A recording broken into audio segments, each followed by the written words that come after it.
I was a pretty good lawyer. I have some evidence for that, but I might have been a better lawyer if the following story was not enjoyed by me as my finest moment. My finest moment was not winning a case or making a brilliant argument. I might have been a better lawyer if those had been my finest moments. No, but this was it.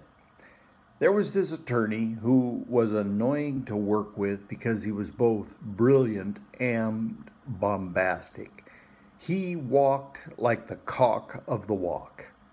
At one time, he owned both a brown Jaguar and a blue Jaguar. One day, the two of us are in a trial. My guy had sold his lady a used mobile home. Now, given that it was used and had to be moved to her location, it was not in great shape and she wanted her money back. And one of her complaints was that there was a roof leak. So I showed the judge a video that I had taken where I asked her to show us the roof leak. After staring at her ceiling for a while, she yells, "Harold, where was that roof leak?" At which point, Mr. Bombast jumped to his feet to complain. "Your Honor, it is highly unethical that Mr. Kirk took a video of my client without me being present."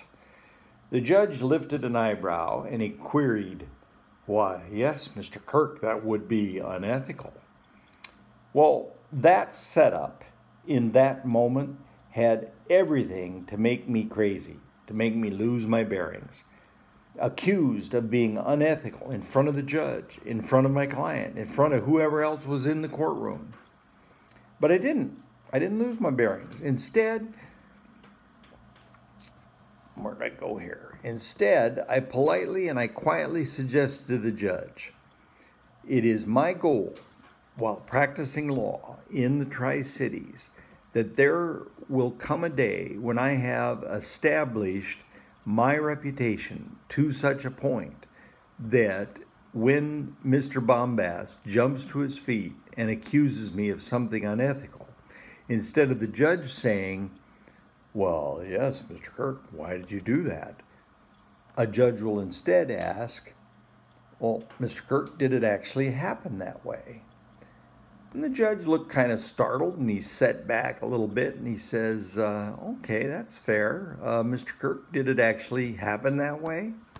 So I hand up to him a letter where I had warned Mr. Bombast that I wanted to go out and take a video and invited him to come along, and he replied that he was not interested in coming along and that I should go by myself. So the judge looks at the two letters and he says, "Well, objection overruled." My finest moment. I want to establish my reputation where instead of a judge asking, "Mr. Kirk, why did you do that?" a judge would stop and ask, "Mr. Kirk, did it really happen that way?" All right, so did it actually happen that way? If you'll read up on studies and experiments regarding memory, you may be startled, but certainly interested in what you see. One experiment had subjects describe something that happened in their early teen years. Each time the incident was retold, the interviewer would ask about, quote, the red convertible. Of course, first couple times the subject would reply there was no red convertible. Next couple times she'd reply that she didn't remember a red convertible. And after several interviews, after several interviews, she'd begin to speculate about the red convertible. Well, how did it play into the story, and whose was it, and why was the red convertible there? The abstract of that experiment suggested that bringing out a memory is like pulling out a file folder full of mini papers. As you go through such a folder, you may discard unimportant papers, unimportant memories, and you'll highlight important papers and important memories, and then you'll resequence the papers, and then you put it back in the file. Then the next time you pull up the memory, you massage it all once again. I make the joke that no two siblings had the same parents. Ask around and you'll notice that siblings will give very different accounts of childhood events and often different evaluations of their parents' personalities. Two or more people experience the same event and may have very different memories of it. The most famous example of many different memories is the empty tomb story in the four Gospels. Chronologically, the first telling of the resurrection is in St. Paul's second letter to the Corinthians, chapter 15. That's the first time somebody wrote down the argument about the resurrection. And among St. Paul's many arguments proving there was indeed and would be a resurrection, there is no mention of an empty tomb. So whoever was instructing St. Paul on the resurrection story did not offer the story of the empty tomb. So then in the four Gospels are very different accounts of who found the empty tomb, who first saw Jesus, what Jesus said to do, and who did he say it to. So it's pretty clear that the story of the empty tomb was written down decades later. And it's pretty clear that different congregations told and retold their story, their version of the story, for decades before it was written down. So there you have a single event, many observers, and many conflicting memories. Now, maybe something useful can come from this unreliable feature of memory.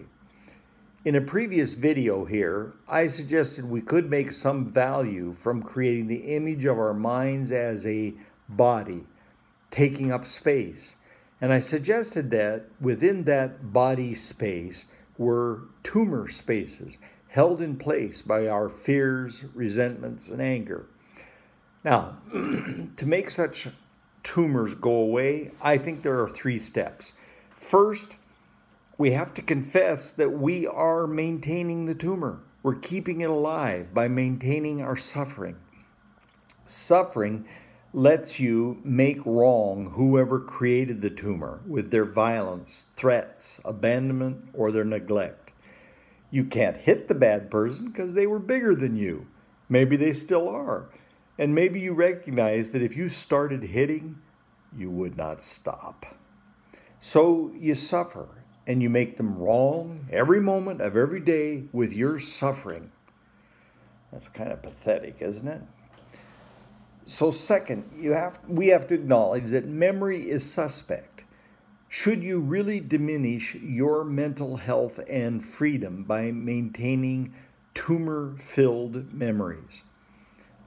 Third, and this is something I have totally made up. Repeat that to yourself. This is totally made up. Try on that you could re-memorize the painful incident that started the tumor. Now here's my example. My dad got tired of me whining and he stopped his pickup on a dirt road in the Andes Mountains and he made me get out and then he drove away out of sight. I was 7 years old and I was terrified. Now, that's not actually the way it happened. I say what really happened was my dad said, "Nathan, you've heard about how young Indian braves go on a spiritual journey of discovery until they learn their name?" I said, "Yes." And he asked, "Are you old enough to go find your name?" And I said, "Yes." And he said, "Well, then here and now is perfect for that." And so he stopped the pickup in the Andes Mountains and I got out and he drove away and I looked around at strange country in Peru. I knew out there were puma, foxes, scorpions, and wild burros. I put my terror in a place I could handle it, and I found within myself an indestructible hardness. When my father came back, my name had become Standing Rock. This rememorizing that I'm proposing hit an immovable memory when a woman told me that her older brother had sexually abused her for years. Now, what the hell do you do with that memory? How are you going to rememorize that? Okay, how about this? We are making up memories that serve us better than the ones we're using to fuel our suffering. So let's make up one that's completely fantastical.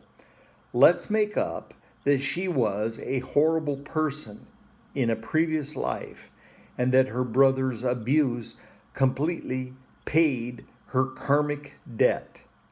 Total bullshit, totally made up. But what the hell? Then once she separated from him, she was totally cleansed.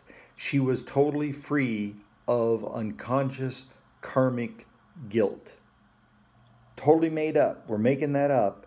But might it not serve her better? Set her free from the tumor? Okay, now doing all this is not an instant fix. I don't think there's an instant fix to it. I think it takes practice. So now maybe you've heard of the what the American Buddhist said to the hot dog vendor. Wait a minute here. He says, make me one with everything to go. Or the sign in the Buddhist coffee shop. All we have is this instant here. No, this remembering requires re-memorizing several times. Standing Rock has required several retellings by me. So let's try another re-memorizing.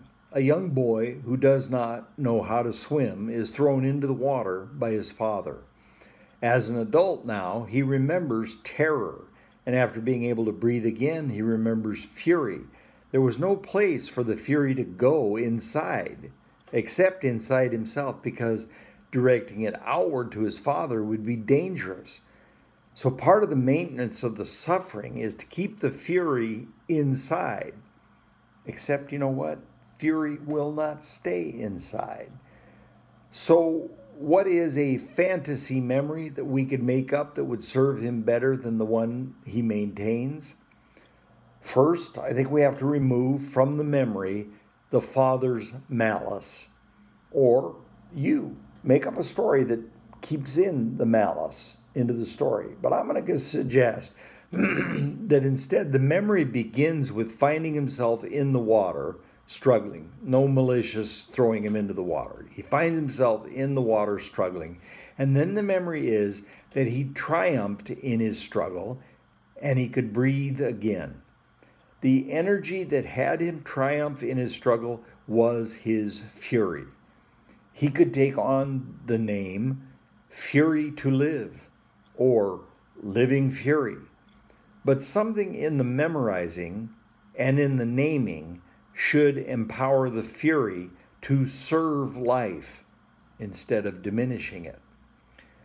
All right, is it a good idea to rememorize a trauma? I don't know. I don't have the education or certifications to give an opinion. I don't have the certainty given by some religious or spiritual belief.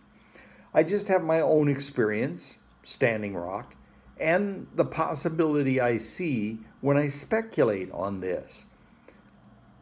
Do me this favor. If you experiment with rememorizing a trauma and you work at it enough to actually have a different memory or to be able to release the suffering, I would be so grateful to hear from you. Think about it. Did it really happen that way?